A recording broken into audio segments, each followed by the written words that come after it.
Joining us now is Lauren Ell of Republican Atheists. Lauren, welcome to Atheist Nomads. Hi, thank you for having me on the show. Okay, so what is your organization? The organization is Republican Atheists, and I launched Republican Atheists in April of 2017, so it's relatively new, and I launched it to connect with other atheists who were registered Republicans or take interest in conservative ideology. Okay, so then your target is atheists who are Republicans, then, right?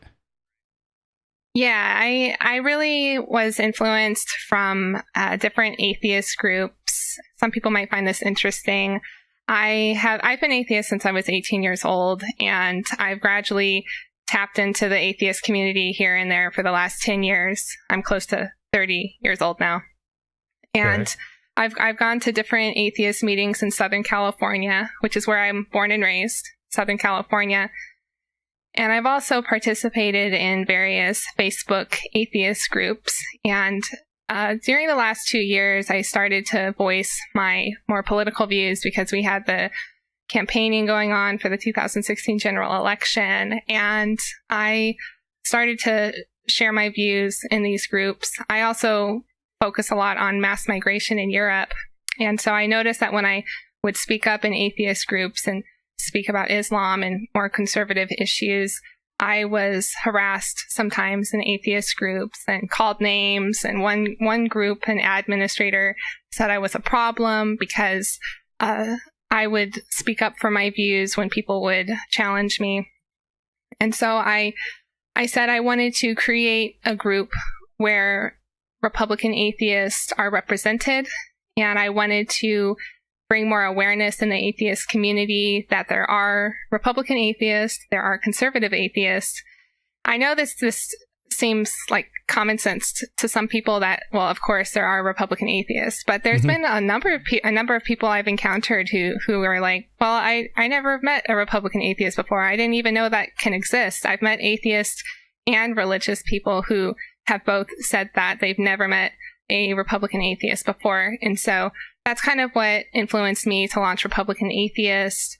It wasn't launched to focus specifically on policies, because some atheists ask me that. Well, they'll ask me what my stances are on certain issues. And that's not really what I created it for. I created it to just build awareness for Republican atheists or atheists who are registered Republican, and to just build an awareness that we even exist.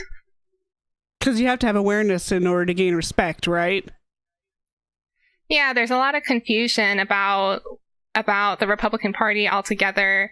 And, I see this because I attended university in Southern California, and I kind of grew up with this mentality that Republican equals religion. And I never took interest in politics personally for a long time because I didn't identify with the Democratic Party, and at the same time, to me, Republican meant religious, and so I was just kind of out in limbo for a long time. I didn't even register to vote, didn't participate in politics, and now I'm kind of getting more involved and realizing that there's just a lot of misconceptions, and so we need to.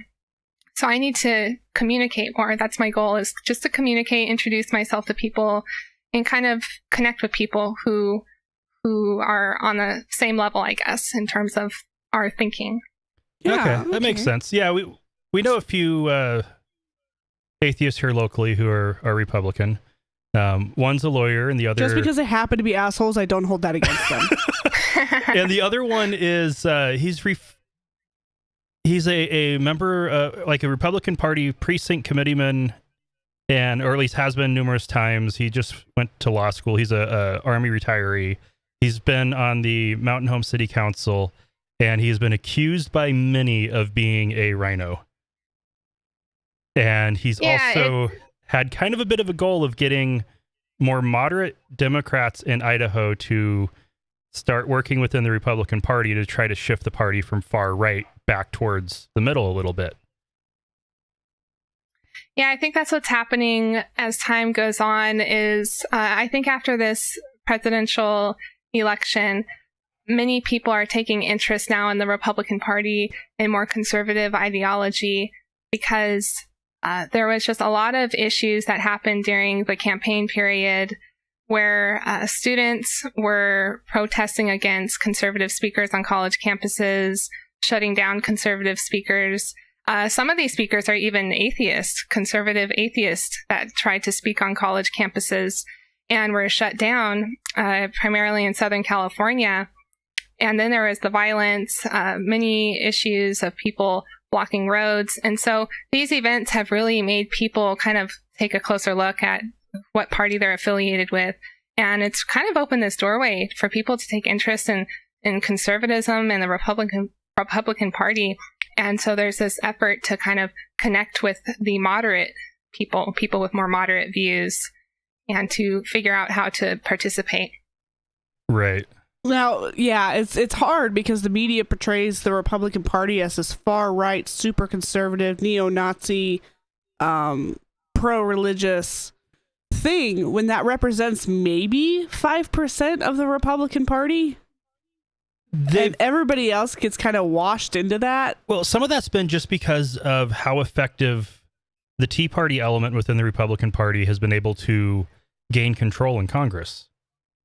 And now that the moderates are finally starting to re-exert some influence, we might actually have what I would consider a viable Republican Party again. I think that's what it's moving towards. A lot of people have been looking into the history of the Republican Party, and I personally started taking a look at it myself, and it's been noted that the Republican Party became very religious during the Reagan era. Mm-hmm. Before that, religion wasn't really a major part of the party. So yeah, that was the Democrats then. Yeah, the Democrats, well, even to this day, the Democrats are still fairly religious. It's just that religion has become more prominent in the Republican Party. But It's been noted that there's many Democrat politicians that practically all of them are subscribed to some form of religion, even on the Democratic side.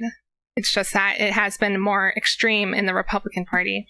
But some people are just taking a look at the history. How did this happen? And I think that there is an effort for more moderate change in the party.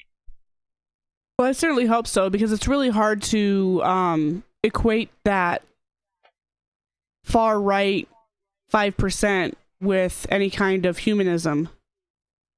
There is definitely extremism in it, and I bring this up to other atheists actually, and what's really interesting is when I communicate with atheists who are in Europe, and I'll say, well, the right is religious because that's how we perceive it in the U.S., but many atheists in Europe will say there's no issue there. Like, they don't see the issue of conservative atheism, because in Europe the right-leaning parties aren't very religious at all.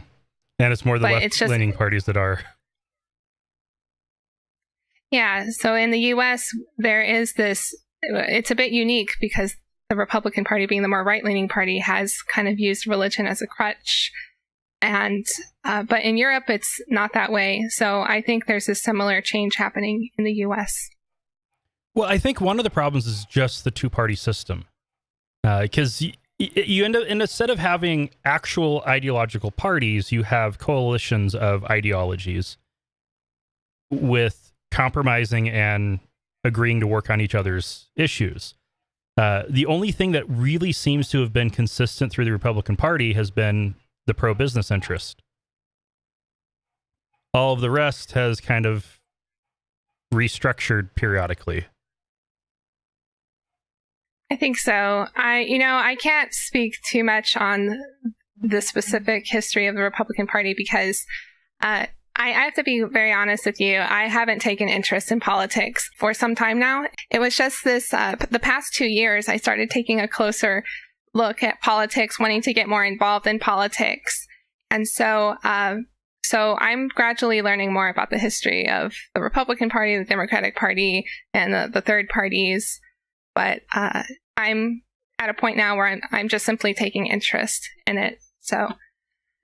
Okay. Yeah. So as far as those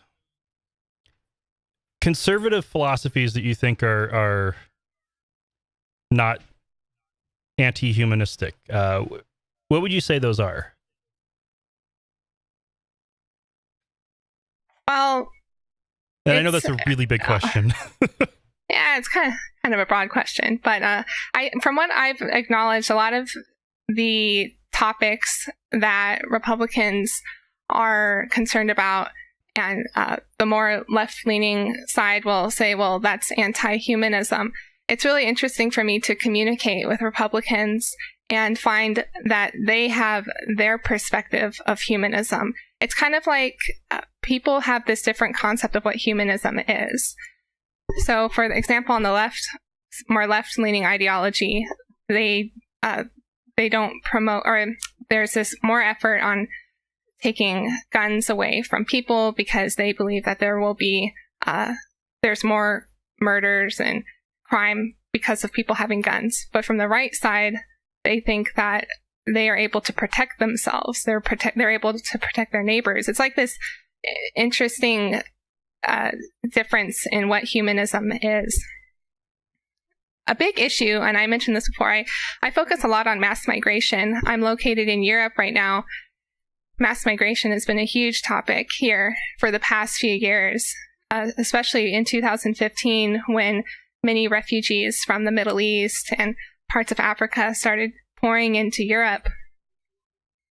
This has been an issue, I think, that's been a big discussion in conservative communities. And so, for example, when I was in the US before April 2016, I recall many Americans were saying we should let refugees in, we need to help these people, because that's considered a humanist thing to help people, let them into the country. But I was concerned because, you know, I knew a lot of these people are coming from the Middle East, where Islam is the main religion.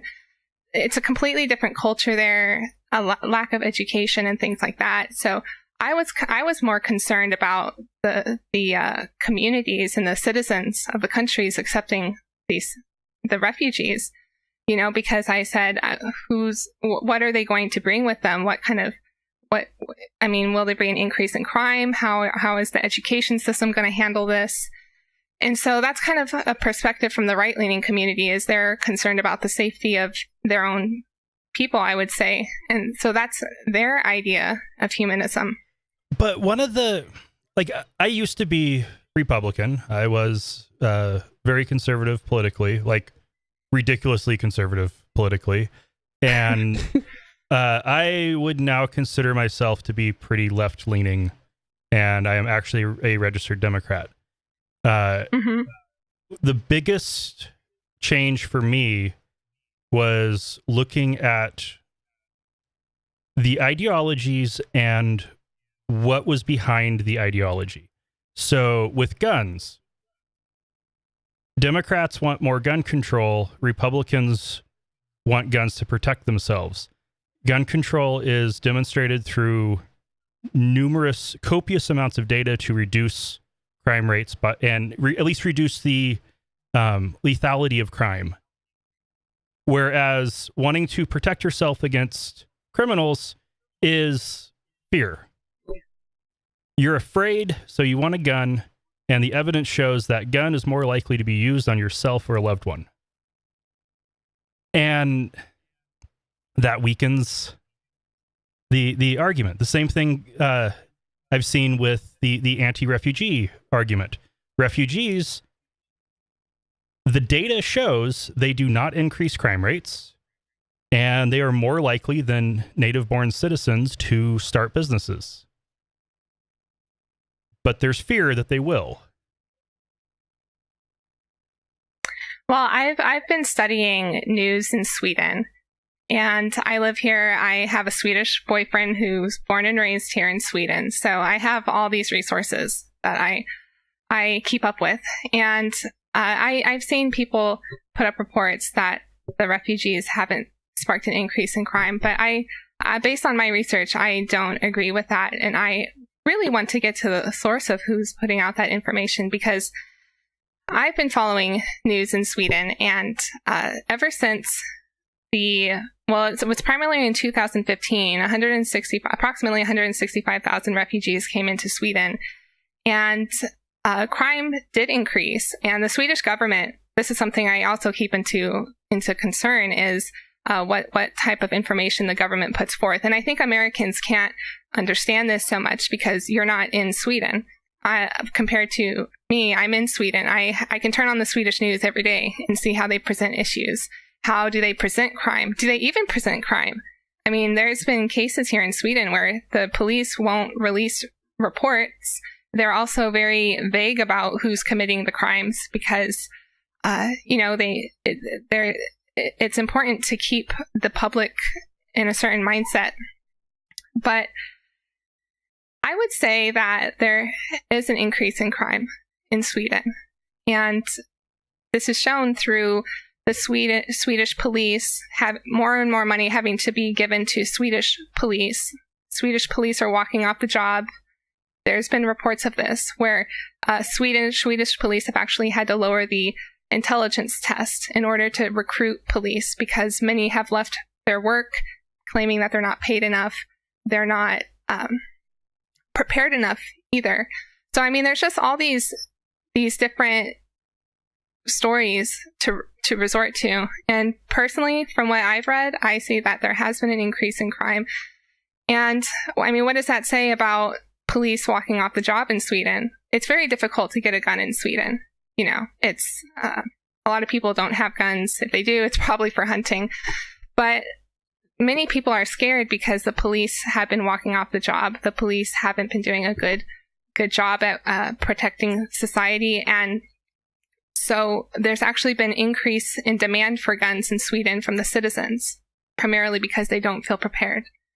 So this is what I'm trying to present, is that there's just a dynamic here of what is humanism, what is protection, what is crime. And so there's reasons behind why people would have more conservative ideology. Now, 160,000 refugees going into a country with a population of, Sweden's got what, 5-6 million people total? About 9 million. 9 million, okay. That's still a lot. That would be a sufficient amount to overtax the country's social welfare programs, overtax the education system, and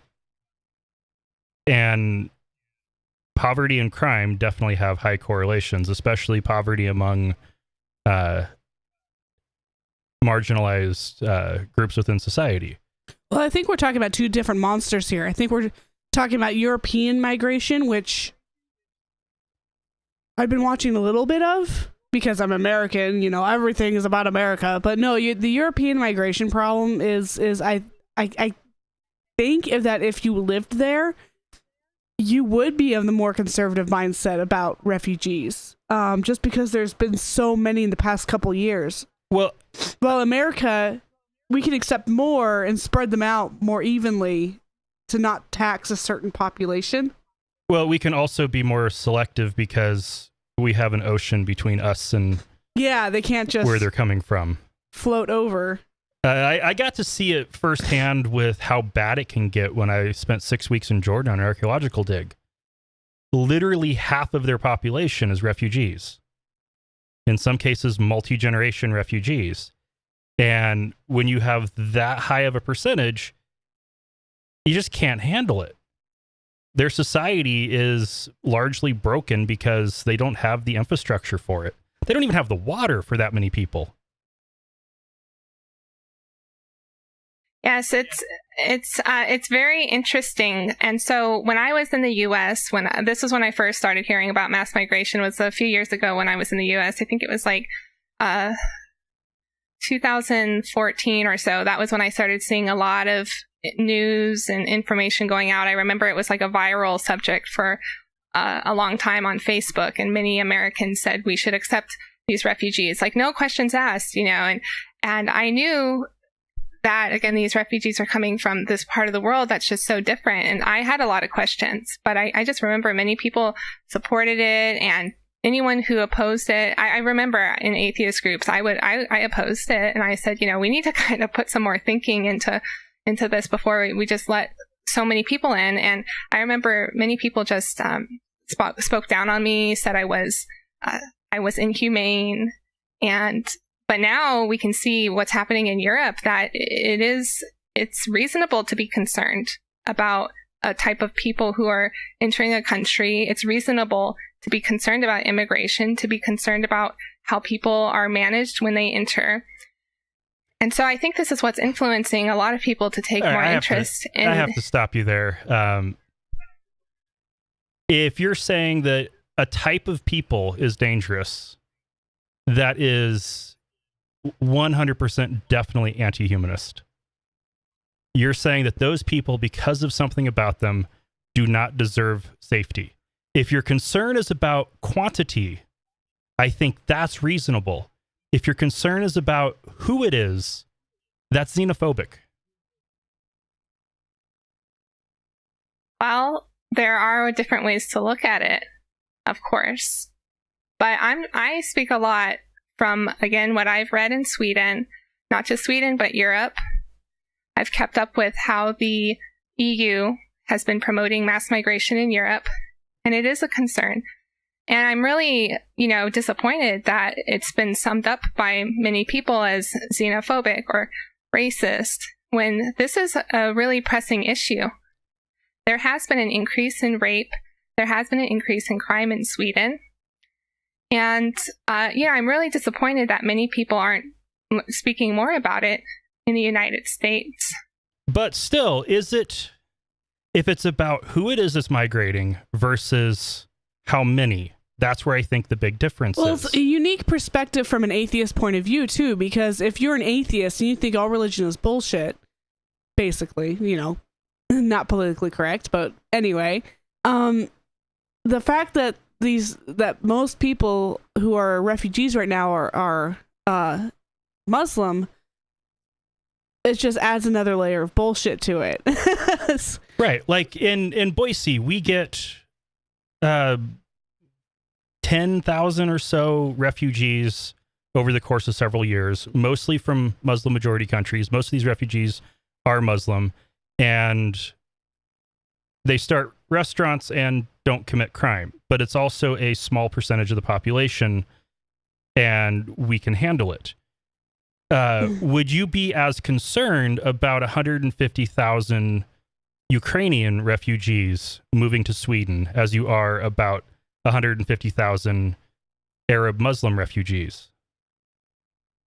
Well, I've given thought to that. I've thought, would this be as much of an issue if Americans had to move overseas for whatever reason, or had to immigrate to another country? And I personally would not be so concerned, primarily because I look at the backgrounds of where these people are coming from, what culture are they coming from. And, after living in Sweden now for a period of time, I personally see many parallels between the American society and the Swedish society. I mean, we travel back and forth all the time. Swedish people go to America all the time. Americans travel to Sweden. And we have these similarities in our culture and our society. We value education and infrastructure and things like that. But, when we have the more cultures that are found in the Middle East, it's very different there. And so that's why there's a concern there. It's just our cultures are just so different. Our values of religion is so different. And that's the reality of it. Okay, I think I see where you're coming from. I disagree wholeheartedly, but I think I know where you're coming from. So, I can respect that. But when it comes, for what we've seen here is from refugees is that they do respect education. They want stability. They do well in a stable environment. It's just where they're coming from isn't stable. And it is hard on the schools. They're having to teach. I have to admit, that's a problem. They're having to teach English to people with 110, 120 native languages. That is difficult. That is a taxing stress, but I still see it as a difference in scope. Okay, so I'm going to try a different comparison. So you said you'd be more okay with 150,000 American refugees. How about 150,000 Syrian Christians? It comes down to what is the background of where they live. Again, their values, their culture, how similar are they? And so this is what happened in Sweden and still happens to this day.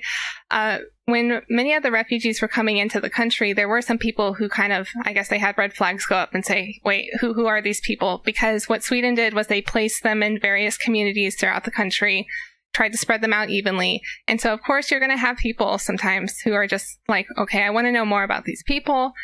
What is their background? Where are they coming from? And anyone who asked these questions were shot down immediately. They were called xenophobic. They were called racist. And people had this mentality of, let's just welcome them. Who cares about their background? Who cares about where they're coming from? Let's just welcome them because they need help.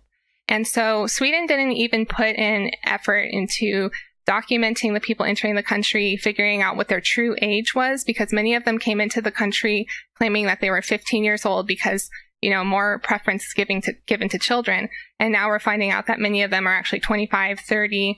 And Sweden's actually having to put money into doing tests on dental, like on teeth, to figure out what their true age is. So ultimately, people who ask questions about the culture were shunned. And I thought this was very naive, I guess, and somewhat ignorant, because we should be aware of who's coming into our communities, especially when it's this many people. We should understand what are their values, what is their religion, how do they treat each other, and this kind of helps us integrate them into society. And so that's what I'm aware of. Is I try to ask what do they value. We're unfamiliar with this culture for the most part. I mean, in the West, we're familiar with each other. Like I said, Swedes travel to the U.S., Americans travel to Sweden, and in Europe in general, we kind of have an understanding of each other. But in this case, it was very interesting that this culture coming in that's so different, so unique, religiously different, yet people were shut down from asking questions because I think many people considered it inhumane to take a close look at who's entering the country, and many people considered it racist. And now there's a lot of challenges happening in Sweden. Again, having to figure out what's their true age, how do they treat women. We're gradually learning how the men typically view women. And it has been pressing. There have been challenges in the public education system. It's going to be very interesting to see how this rolls out over the next decade or few decades.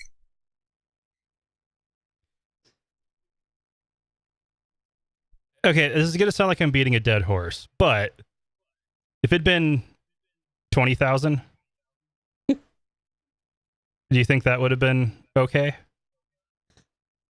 20,000 refugees? Yeah. Does the quantity matter? Oh, yeah, the quantity matters. If it was, refugees have been coming to Europe for a long time, and that's not... 165,000 refugees was just a lot to take in 1 year. And I would say if it was a smaller amount, it'd be fine. But this is definitely becoming a challenge. Because that's the more... Yeah, that's where, when I see the concerns are about, if it's just worded as these people are weird and foreign and scary, that sounds irrational to me. When it's these people have a different culture and we can't handle integrating in that quantity, that sounds more reasonable. And if instead of taking 165,000, you say, okay, we'll take 50,000 because we think we can handle that, that seems a lot more reasonable. Yeah, that's understandable. The problem was Europe had a wall of refugees that did not have anywhere to go. So a lot of countries were kind of forced to take in more people than their infrastructure could handle. And I think her concern is that the same thing could happen to America very easily, where we get inundated with refugees that can't make it into Europe anymore because there's no more room. Well, and the reason why so many are going to Europe now is because Jordan is full, and nowhere else is stable enough or friendly enough to be able to go to. So basically, their only option is Europe. Yeah, I mean, well, it said there's a lot of reasoning of why did so many refugees go to Europe, and most of the refugees, a good portion of refugees, went specifically to Sweden and Germany. And it said that this is because, Sweden, for one, has open borders. It had open borders. Now Sweden has closed borders. But in 2015 and before that, Sweden had open borders. So, I mean, it was very easy to walk into the country. And many people question, why would refugees make this long trek all the way to Sweden? I mean, that's one of the furthest north countries in Europe. And it's also extremely cold. It has a completely different environment compared to where the refugees are coming from. And it's said that reports state that Sweden had a really great welfare package. So did Germany. So this was these were the two top destinations for refugees. I mean, in 2015, Germany took in the most refugees. I don't know what number that is, but Sweden took in the second highest number of refugees compared to all of Europe. And again, Sweden is I mean, that's a long trip to go from Syria and surrounding countries to Sweden. Yeah. But you also see it in the U.S., where the largest Muslim populations are places like Minneapolis and Detroit. That's nothing like the Middle East. yeah. When they come to Idaho, that kind of makes sense because it looks almost exactly like places like Afghanistan and Jordan. I don't think they're worried so much of the environment. I think they're more worried about, I'm a refugee. I don't speak the language very well, if at all. My likelihood of being able to work is very low. So who's going to be able to take care of my family the best? The concern is, will they be able to eat? So naturally, they'll migrate to the countries that have the best welfare packages, like you said, because the countries with the best welfare are usually the most stable. That is a huge taxation on the state, and I can understand why Sweden might be looking back with some regret now. Oh, especially if they took more than France. It's great regret right now in Sweden. Sweden had its first ever terrorist attack this year in Stockholm, where I forget the exact number that died, but it was 4 or 5 people died. And that was the first ever terrorist attack in Sweden's history. Crime has been so high. Again, police are walking off the jobs. I mean, these are things that are just unheard of in Sweden. You know, I remember learning about Sweden when I was in my teens, and Sweden was known for low crime. That was always what Sweden was known for. And now it's just amazing to see what's happened in such a short period of time. The Swedish prime minister actually said that Sweden would never undergo a mass migration like this again because it's been such a strain on the public sectors. And Sweden has attempted to place refugees throughout the country. It is one of the larger countries in Europe. And but what's happening is many refugees are actually relocating. I mean, if you can imagine, you know, being placed out in the middle of nowhere in Sweden, it's cold, don't know anybody, can't speak the language. Many refugees are beginning to migrate down south to Malmö, Sweden, which is the hub for refugees, and that's where the most crime is. And so yeah, it's very interesting to see how people are reacting. Of, you know, Sweden's been so caring, let people into the country, let many of the refugees in. And there is these changes happening of people migrating south, congregating. I have to be honest, it's probably one of the most fascinating topics I've ever studied. And so I just try to educate about it, what's happening here, and get perspective. Fair enough. Yeah. Yeah, so, and I can see how it'd be easy to, since, you know, I did try to do it, it's easy to dismiss your views as just being xenophobic, because there are elements to it that can be construed that way, but it's a lot more nuanced than that. So that's definitely good to see. Yeah, that's been one of my primary efforts with Republican Atheists and doing the outreach that I'm doing, because I know for a fact that when I introduce myself to in atheist communities on Facebook and I mention the word Republican, many of them are just immediately turned off. I mean, I was in one group that I said, I'm president of Republican Atheists, and it was a free thinkers group. And one of the main members said, well, you're welcome here, but we forgive you for saying the R word. And I said, wow, what a great introduction to a free thinker group. It's true. So, it's hard enough being shamed for being atheist. It's even worse being shamed when you're a Republican atheist. I think so. But I can understand. I understand where people are coming from. I mean, like I said, for a long time, I took no interest whatsoever in the Republican Party because I just associated it with religion. I think that was really drilled into my head.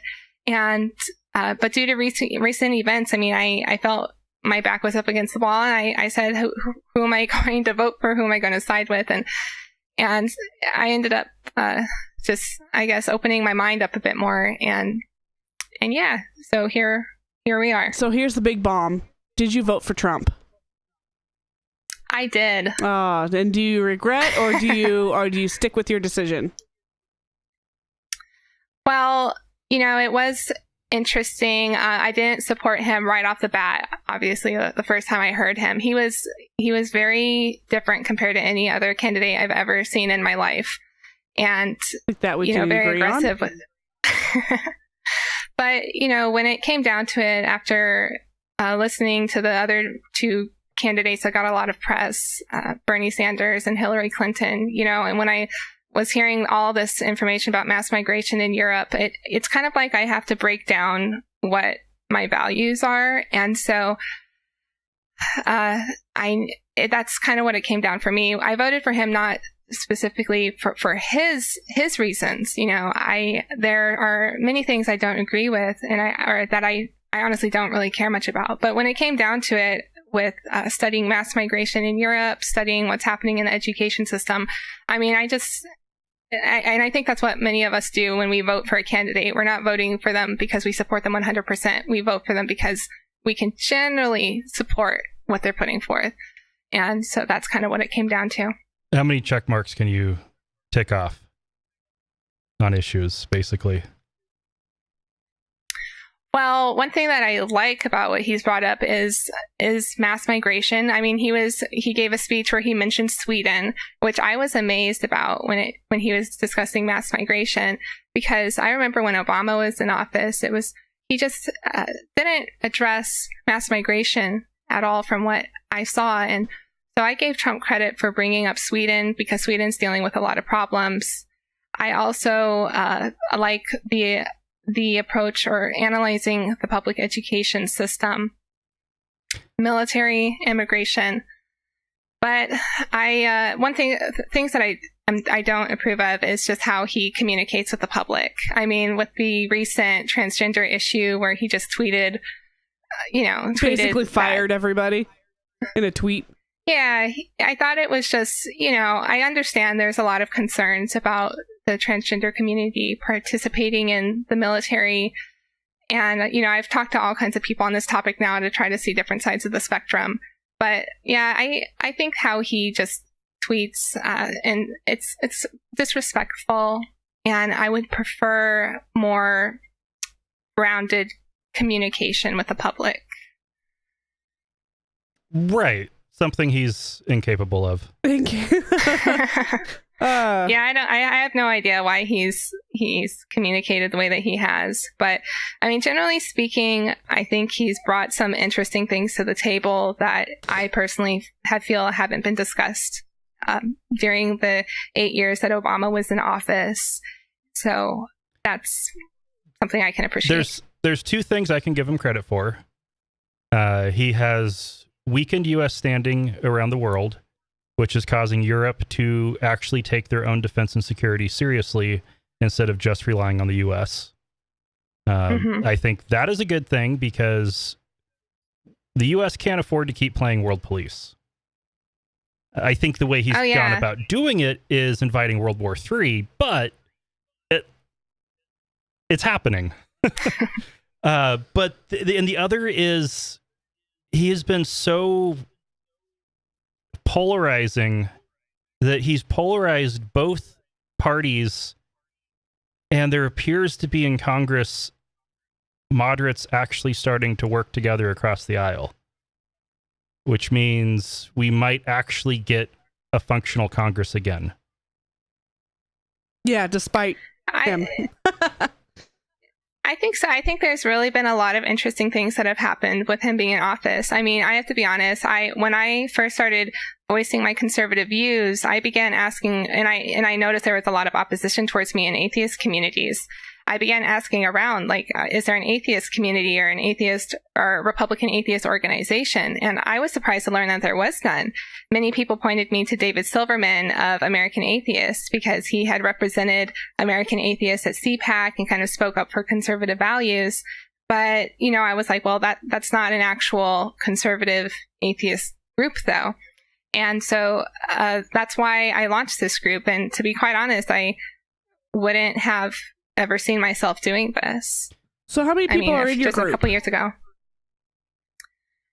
Well, right now it's me as the president, and then I have a board member, Bob Price. You might be familiar with him. He's a noted speaker, podcaster. We've interviewed him before. And, oh yeah? Yeah. Oh yeah. He's nice to communicate with. 5 He's a years really ago. good resource.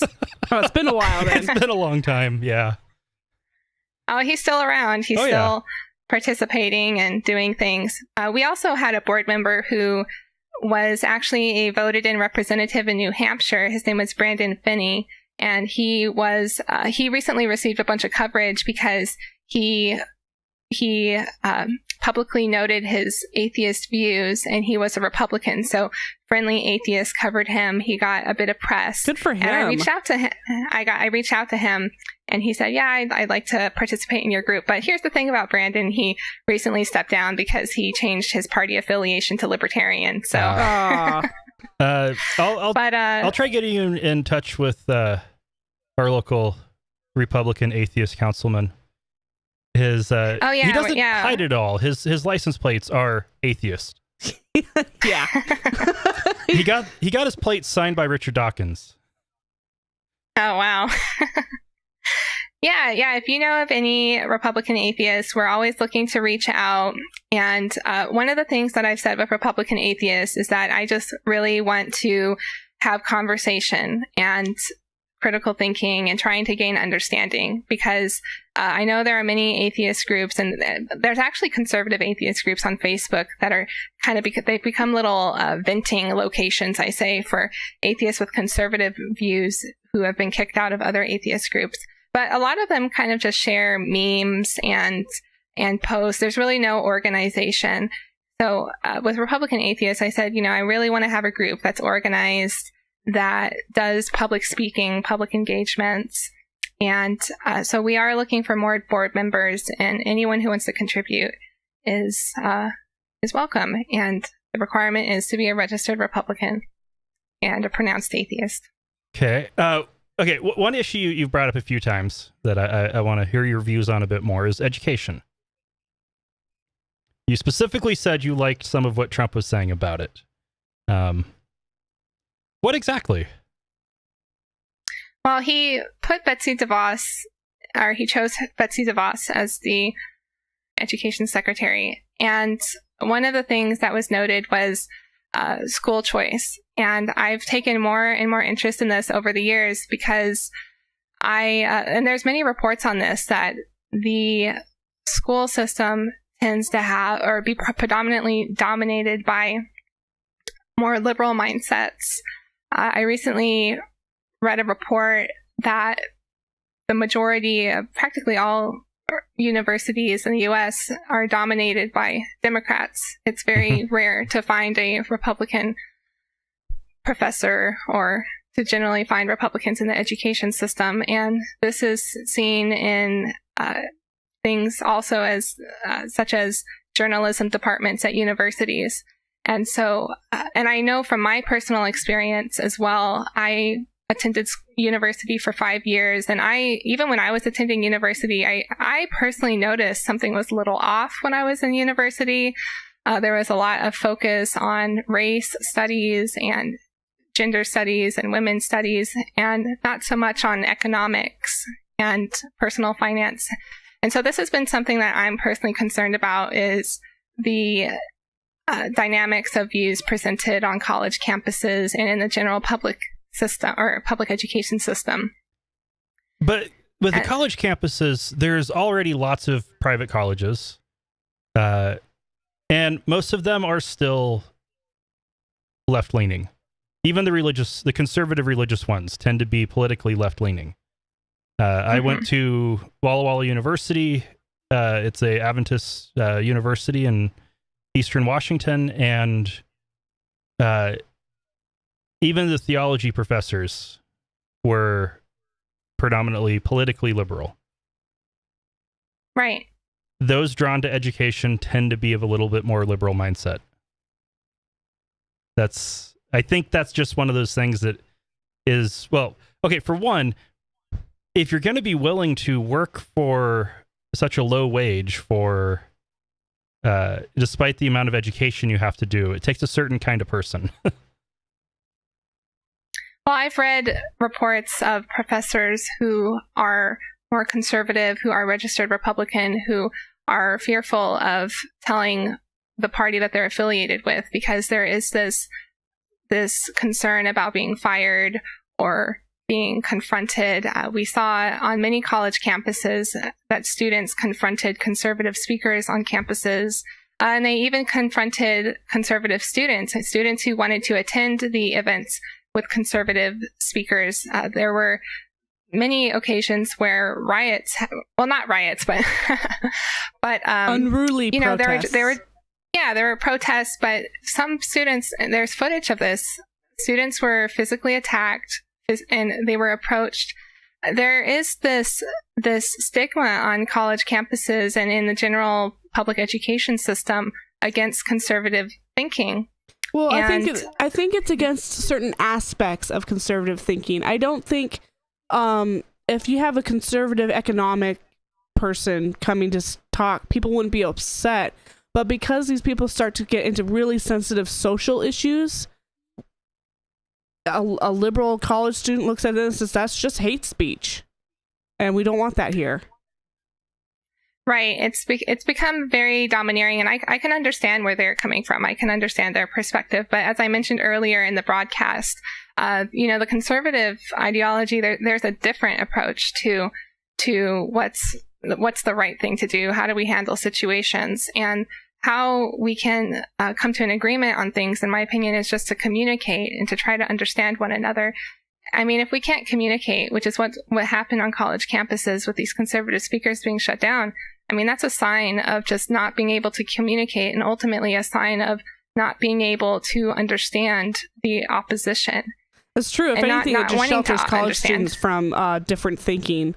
But it was definitely the focus on anti-gay, anti-women, anti-Islam, that those are all wrapped up in college campus speakers, when that stuff it's not conducive to the education environment. Well, some can debate that. I mean, Richard Dawkins was recently shut out from speaking at UC Berkeley in California. And this is kind of getting into the atheist community now.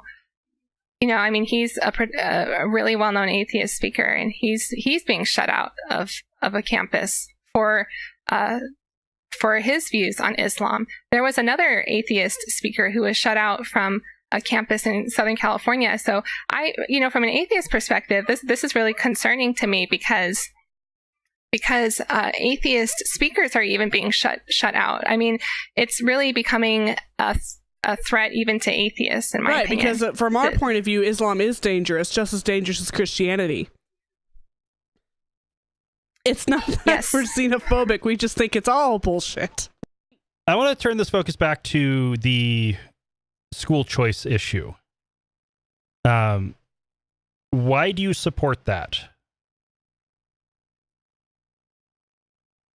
one of the things I support with school choice, or with something I'm interested in learning more about, is how to present different structures in the education system. So I said that there are reports that the majority of college professors are Democrat and have more liberal ideology, and some people say, well, college is unrelated to this issue, though.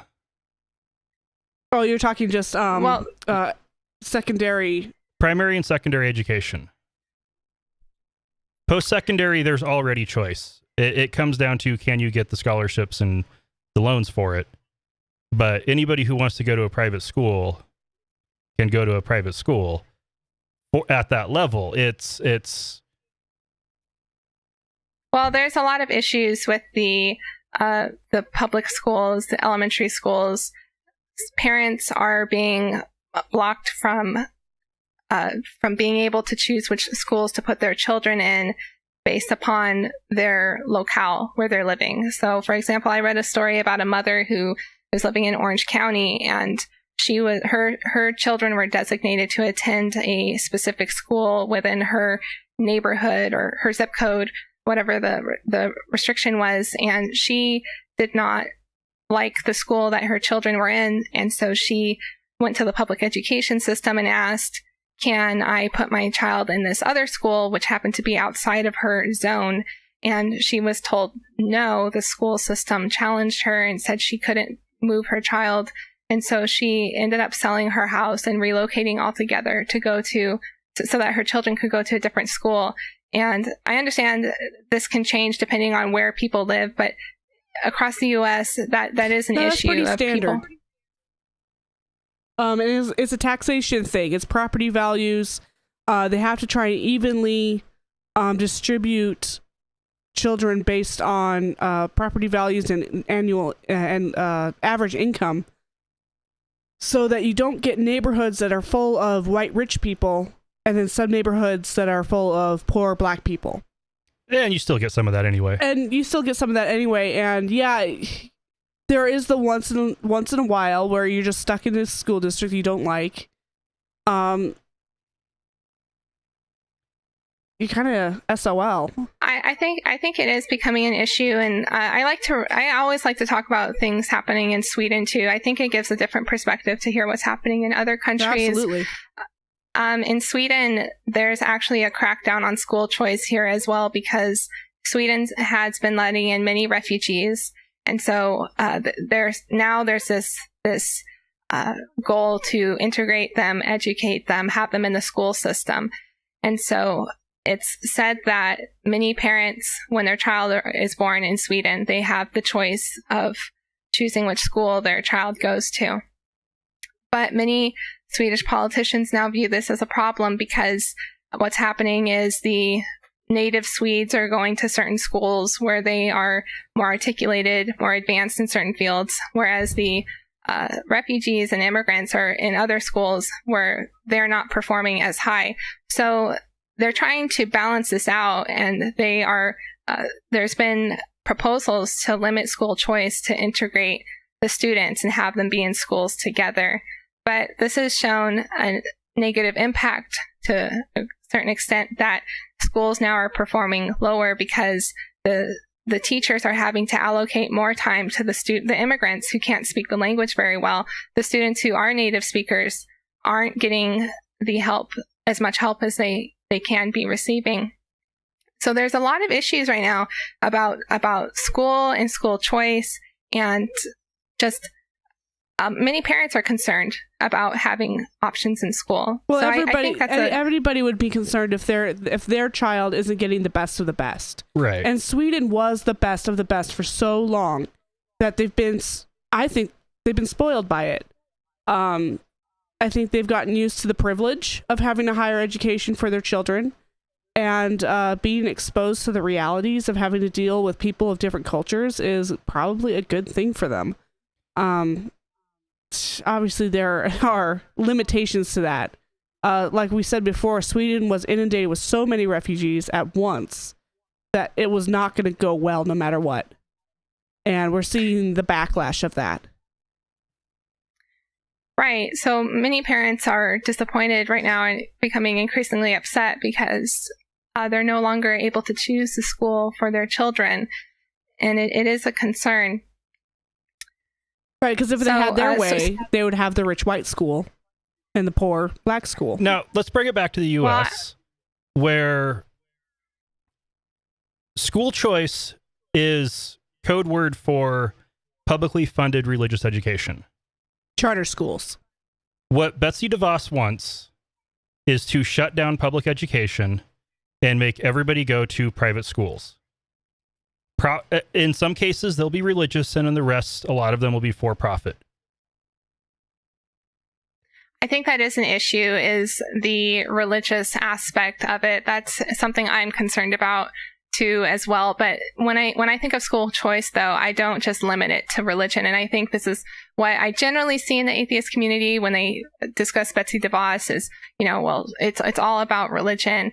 And, from my perspective, it extends further than that because, as I said, the majority of the public education system, the staff, the teachers are subscribed to the Democratic Party, have a more liberal ideology. And so I kind of question what would happen if the traditional public education system was challenged, because many people are voicing concerns right now all over the U.S. about the ideologies that are put forth in the school system.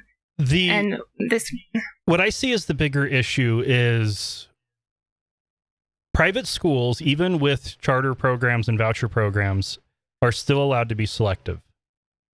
And my concern there isn't with the, not taking gay kids or atheist kids. It's that they're not going to take handicapped kids, special needs kids. Who they are going to take is the best and the brightest. And when you remove those kids from the public schools and you take the money for them, that means there is less money for the special needs kids. And it doesn't cost $50,000 or $60,000 or whatever it is for the average amount to educate a student in a public school. It doesn't cost that much for your average student. It costs a lot more than that for the special needs kids. And if you take that money away, it hurts them. Well, I think we're going to have to see what happens. I just read an article about Texas voting in favor of allocating funds to private schools specifically for handicapped students.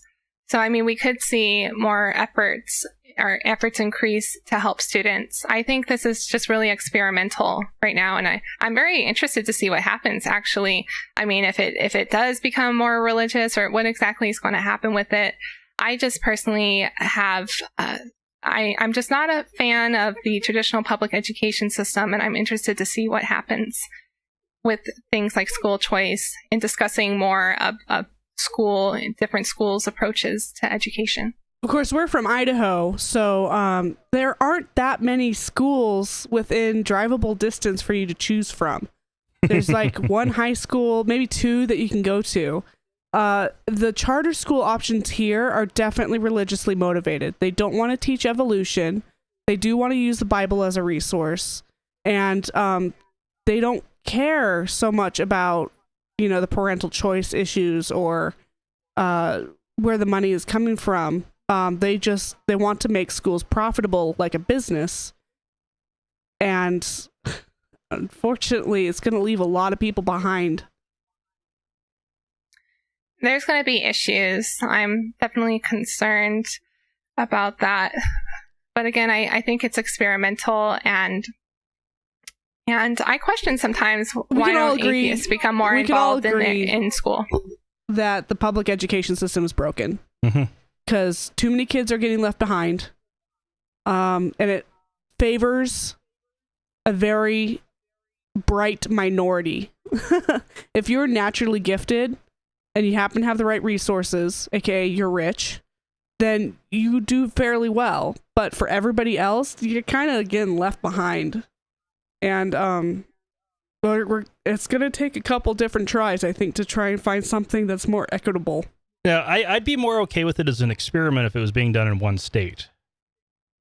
But yeah, the whole country is... Betsy DeVos, we're not fans. Yeah, her goal isn't to experiment with it. Her goal is to transform the system. And I think the approach she is going with is the lazy and probably corrupt approach. I think they're seeing it as a business opportunity, and it shouldn't be. And you look at her welfare. You look at her background. She was a lobbyist for charter schools. Mm-hmm. And right. filthy That's rich. her background. So she has an ideological bent. She's not a professional educator.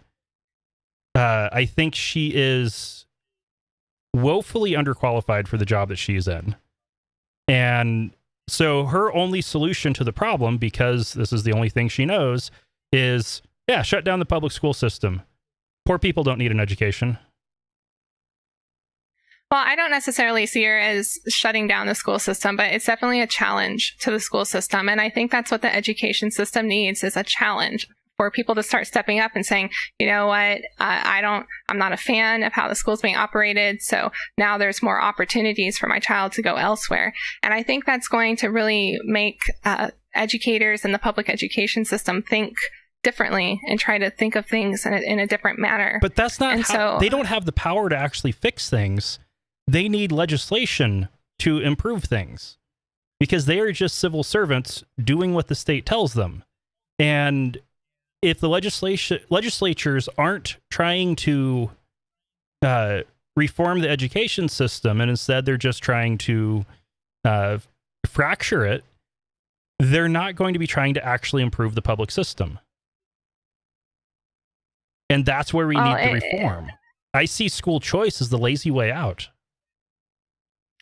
I see it as an experiment, and I see it as I know we can say, well, let's change the public education system, but to me, that's like trying to move a mountain. I mean, it's so much red tape, so much bureaucracy. I'm a outcome of the public education system myself, and I don't even know the first thing of how to get involved, how to learn what where meetings are, and I find that many parents don't participate in school meetings. The public in general doesn't know how to go to school meetings and keep up to date with what's happening in the public education system. As a society, we just don't participate in that. And so it's when I think about it, it's just overwhelming to me. It's a societal mindset that needs to change, where parents are becoming more involved in the schools, and not just for when their kids are there, but like all the time. It really is. And that's something I promote in general is, for example, if my neighbor has a kid, it's like, I try to view it as that's not just their kid. I mean, that's in a sense my kid. I mean, that kid can break the windows to my house, or it could possibly help me with something. We have to take more concern about the public education system. And I just don't see that happening. And it's very difficult. I did a community experiment for 2 years when I was living in California to try to get people more involved in the local politics. And it was really, really challenging to do this. And I would go to meetings, water board meetings, school meetings, and oftentimes I would be one of the youngest people there. I was like 28 years old at the time. I mean, most people at the water board meetings that I went to talk about local politics and what's happening locally were maybe 60 years retired, old. Basically. Mm-hmm. Yeah, so it was just, and people say, well, people are working, but I don't, I just think there's a lack of stimulation to get people more involved in the community. And this is something I turn to with the public education system and say, why are we producing students that can't even don't know how to attend a local water board meeting? Yeah. So I also see it as part of a much larger, bigger issue of our economy is not growing like it should be. The tax pool is not growing. And we've reached a point where the legislatures, including Congress, are afraid to tax, which means they can't fund things. Idaho, our schools are not adequately funded. Washington, the state legislature is in contempt of court for not properly funding the education system. And it's because they're afraid to add an income tax because they can't go any higher on the sales tax. Idaho is already taxing the middle class as much as they can, and they're afraid to tax Vandersloot and Simplot, so they're not going to. And Big business, basically. The big businesses, the super rich of Idaho. And in the meantime, our schools can't buy textbooks, and our highways are at best getting maintenance only. Yes, it's an issue with funds allocated, and I'd like to learn more about that, about funds being allocated to what. But generally speaking, I don't see taxation to be a solution to the issue. I think that the education system needs to be looked at. I mean, for example, when I was in university, the textbooks, I remember just within a couple years at university, I had to buy a new textbook for classes, and some teachers would say, "Oh, you can get the old textbooks. That's fine to use, which were cheaper." And I would say, "Thank you." Right, but, because I mean, textbook industry is a business, and they have to make profit. Yeah, so that's something that I take into concern is, how can things be managed just a little differently so that we don't have to keep buying new textbooks and we don't have to keep investing in things like that. But there's also the big issue of the state schools. Their budgets haven't kept up with inflation and haven't kept up with the increase in technology costs. So tuition keeps rising. In the 1970s, a Pell Grant and a minimum wage job for the summer was enough to pay your way through school without any debt.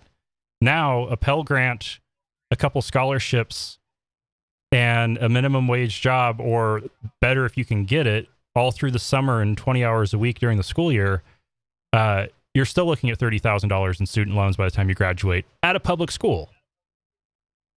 Right. It's all interconnected, in my opinion. And like I said earlier, I kind of view it as a mountain that we have to move, and it can be very challenging. So with the school choice, with looking at what other options are out there, that's what I'm particularly interested in. And I'm interested to see how much this challenges the public education system and to take a different approach. Well, we've got a little one baking in the oven, so we're going to find out in about 5 years. Yep. Oh, congratulations. And I really hope the Boise School District isn't bankrupt by then. Oh, we're not going to stick around for that. Or wherever we are then. All right. Well, we are out of time. Oh my gosh, it has been awesome talking to you. Yeah. Yeah, thank you so much for having me on the show. Yeah, and where can people find more about you and your group? What do you got to plug? We have a website, RepublicanAtheists.com, that I keep up to date. We're also on the main social media platforms like Facebook, Twitter, that we keep up to date. We have an official Facebook group, so if you want to participate in conversation, share articles, you can do so. And then you can reach me at info@RepublicanAtheists.com. All right. Thank you very much. Very enlightening. Thank you. Thank you so much. We may not have agreed on anything, but that was still a really fun interview, and I'm glad that we did it. So all that remains now is to remind you that not all those who wander are lost. Thank you for listening to another episode of Atheist Nomads. You can find show notes and contact information at atheistnomads.com. Follow us on Twitter at Atheist Nomads, and like us on Facebook at facebook.com/atheistnomads. Please subscribe to the show in iTunes, Stitcher, or your podcatcher of choice, and while you're there, feel free to leave us a review. Theme music is courtesy of Sturdy Fred. Until next time, this has been the Atheist Nomads.